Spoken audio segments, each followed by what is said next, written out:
আসসালামু আলাইকুম। কেমন আছেন সবাই? আশা করছি আল্লাহর অশেষ রহমতে আপনারা সবাই ভালো আছেন। আলহামদুলিল্লাহ, আমি এবং আমার পরিবারের সবাই ভালো আছি।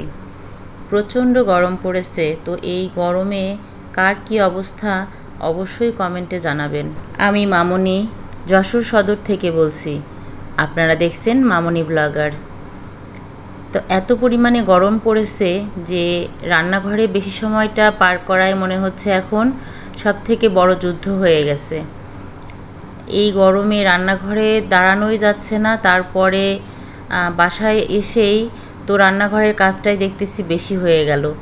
তো এখন মনে হচ্ছে যে রান্নাঘরে একটা এসি লাগানো উচিত ছিল, কারণ মেয়েদের দেখেন মানে অধিকাংশ সময়টাই কিন্তু রান্নাঘরে ব্যয় করতে হয়। সকালে ঘুম থেকে উঠে আর রাতে ঘুমানোর আগ পর্যন্ত অনেকটা সময়ই ব্যয় করা লাগে রান্নাঘরের পিছনে।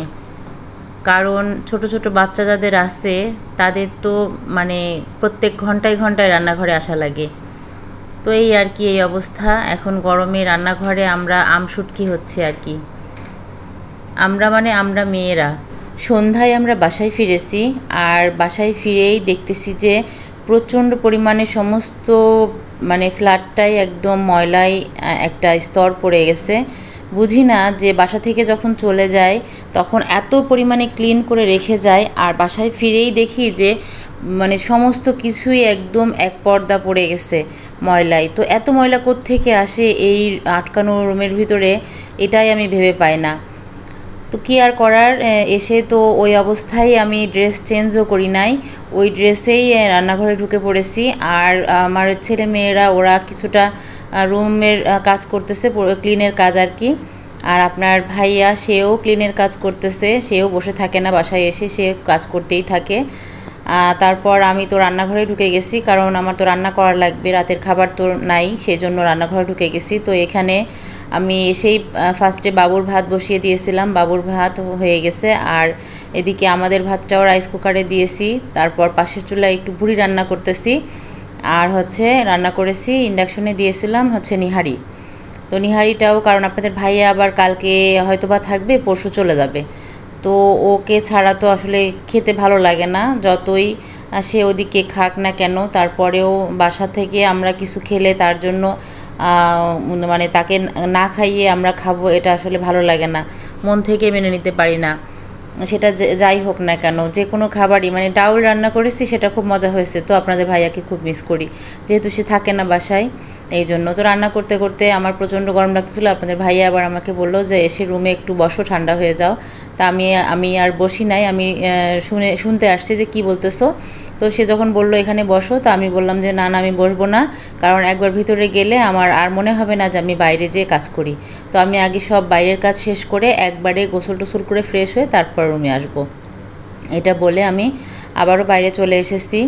এসে তারপর এই যে বাইরে মানে সব কিছুই ক্লিন করে রেখে গিয়েছিলাম, তারপরও দেখতেছি যে সব কিছুতেই একটা মানে ময়লার একটা স্তর পড়ে গেছে। তো টুকটাক সব কিছুই ক্লিন করতেছি।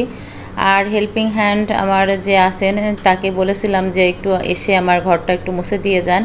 তো সে আর আসলো না, খুবই কষ্ট লাগলো যে সে এতদিন হয়ে গেছে আমি বাসার বাইরে ছিলাম, এতদিন পরে আসলাম, আসার পরে তাকে বললাম একটু আসার জন্য, তো সে আসতে পারলো না। হয়তো সে যে কোনো কারণবশত আসে নাই, যাই হোক, কিন্তু তার না আসাতে তো আমার কাজ পড়ে থাকবে না, আমার কাজ তো আমাকে করতেই হবে। তো আমরা টুকটাক মোটামুটি কাজ, ঘরের যে ক্লিনিংয়ের কাজ, এগুলো করতে করতে এত ব্যস্ত হয়ে পড়েছিলাম যে রাতে আর ফোন হাতে নিয়ে ভিডিও করার মতো মানে পরিস্থিতি ছিল না। তো রাতে রান্না করে খাওয়া দাওয়া করেছি, আর এটা কিন্তু পরের দিন দুপুরে। তো পরের দিন সকাল থেকেও প্রচুর ব্যস্ত ছিলাম। তো সকাল থেকেও রান্নাবান্না কাজকাম সব কিছু নিয়েই ব্যস্ত হয়ে পড়েছিলাম। আর দুপুরে রান্না করেছি সেটাও অফ ক্যামেরাতে করে, তারপরেই যে খাওয়ার সময় বলতেছে যে একটু ফোনটা দাও, আমি একটু ভিডিও করি। তো আপনাদের ভাইয়া বলতেছে যে তোমার এত এনার্জি পাও কই তুমি, যে সারাদিন কাজ করে এখন আবার ভিডিও করবা।